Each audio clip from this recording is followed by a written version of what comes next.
Hey there, boys and girls, and welcome to episode 163 of Sonic Boom TV.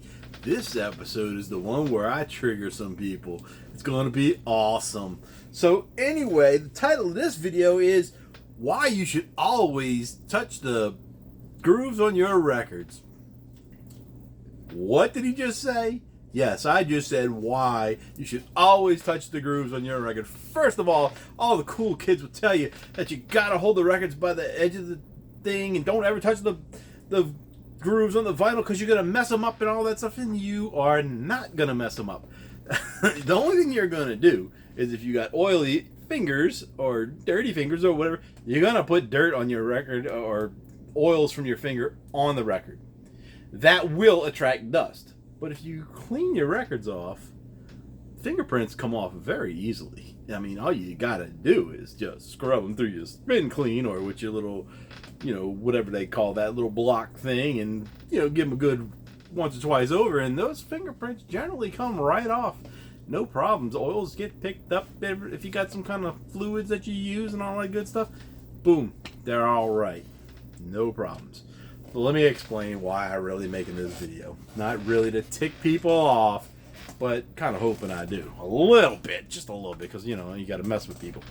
So as you saw in one of my previous videos, I bought this new Heaven's Edge Get It Right album. This thing was great. It's a return to the early 90s, late 80s heavy metal hair band kind of stuff, whatever you want to call it. It was awesome. It was like going back home again.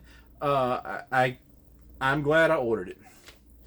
That being said, so I tried to be like the cool kids, and I had the record on the thing. I got this new record player. And I'm explaining why this happened. So I got my my record, holding it like that.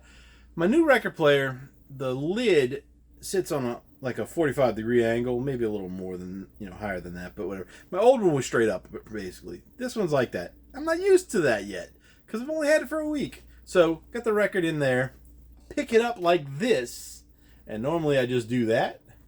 Well, guess what happens when you do that and there's a 45-degree angle? You hit the freaking angle, and the record hit the thing and shot out of my hand, hit the side of the record player, hit the crap that was on my desk, went flying, rolled on the floor, and I was like, dang.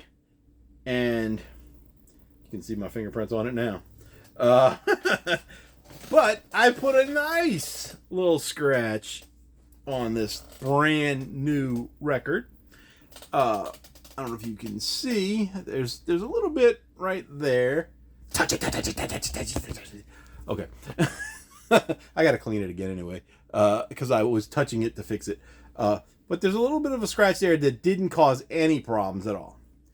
But then right there, that thing, last track, you can see it goes through here, but this is dead wax, so it didn't matter.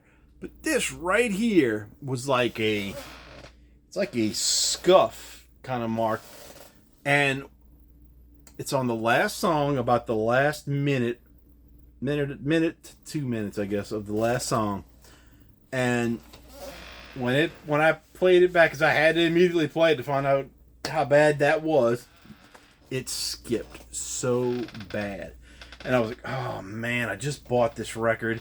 I really got it free because I had Amazon $35 credit with Amazon, for gift cards or whatever. So it didn't really come out of my pocket. But to replace it would. And I was like, oh man, was really liking this album. It was the first time I played it. I was really liking this album. I was like, I want it. I'm going to have to buy it again. Well, luckily I found out that the library has it, that you can download it, so I can get the MP3s. So if I don't buy a new one, I don't buy a new one. But took the little toothpick and, did the little going through the grooves thing with that.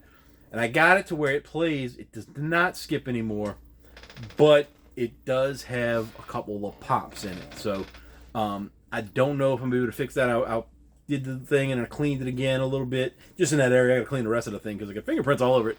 But but I got it good enough where it'll play through with no skips.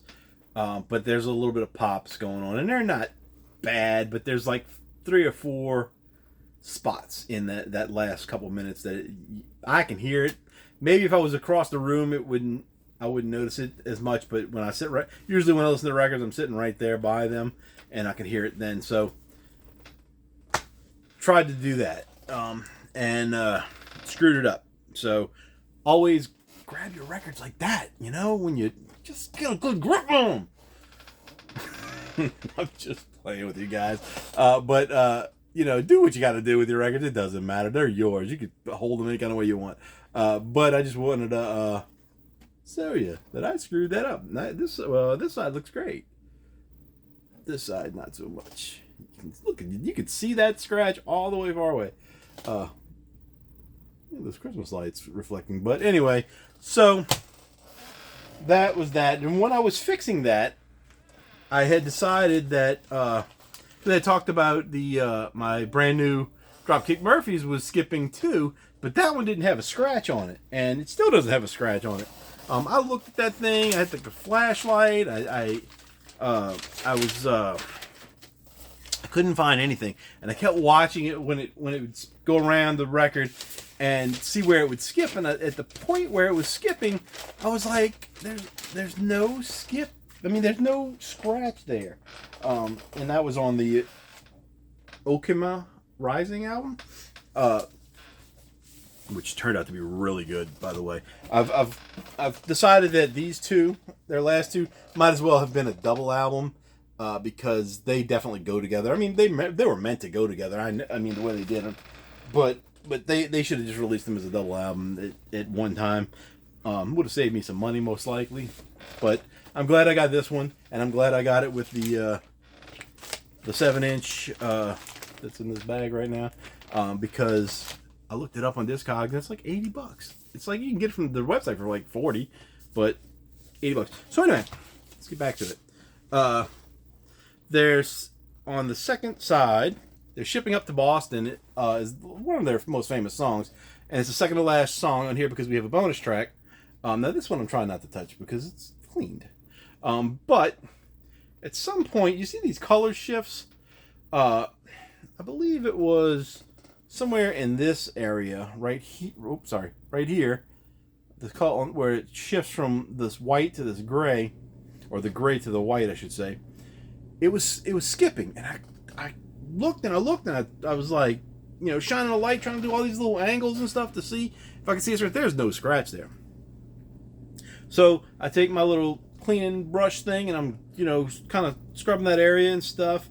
And I took the toothpick, and I was like, well, I don't see a scratch, so I'm not going to sit there and do this little thing. It kind of messes. It doesn't mess up your record so much, but somebody, if you were trying to sell it, somebody would see that you did something to fix that record, and they would not give you top dollar for it if that was the case. I'm not planning on selling this. I'll never sell it.